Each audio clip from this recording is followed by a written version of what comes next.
देखिए बदकिस्मती है, हमेशा बीजेपी ने अगर अपना जो वोट हासिल किए हैं वो तो या तो रीजनलिज्म बेसिस पे किए हैं या रिलीजन बेसिस पे किए हैं।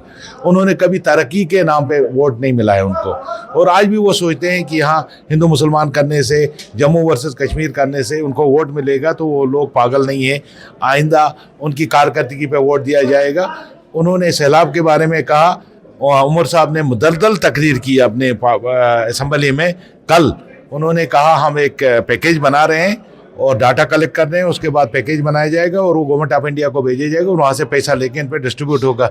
अब उसको हाउस में ये दिखाना कि हम जी आपके दर्द खा हैं और हिंदू मुसलमान में रीजन में जम्मू वर्सेस कश्मीर करना अच्छी बात। देखिए रिजर्वेशन के हवाले से हम ना रिजर्वेशन के खिलाफ नहीं हैं। सजाद लोन साहब ने एक बात बताई, वो दिल को मेरी चुभ गई। उन्होंने बताया कि अगर ये रिजर्वेशन पहले से होती, जब से मुल्क आज़ाद हुआ, तो आज आप बड़े बड़े इंस्टीट्यूशनों में अच्छे डॉक्टर नहीं देखते, अच्छे इंजीनियर नहीं देखते, अच्छे ब्यूरोक्रेट नहीं देखते।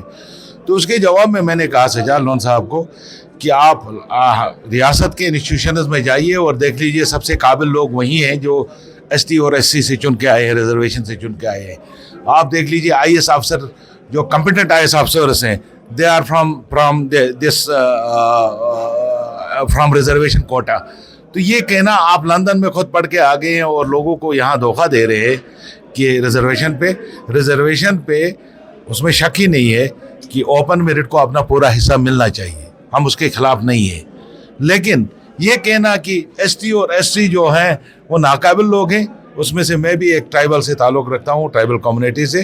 तो उसी सी बात पे मैंने सजाद लोन साहब को कहा कि आप खुद लंदन में पढ़े हुए आदमी हो, आपके मुंह से शोभा नहीं देता एक कम्युनिटी के खिलाफ ऐसी बात करें। तो आप समझते हैं कि रैशनलाइजेशन ऑफ रिजर्वेशन होनी चाहिए, जितना पॉपुलेशन है उसके हिसाब से रिजर्वेशन मिलनी? क्यों नहीं होनी चाहिए, क्यों नहीं होनी चाहिए?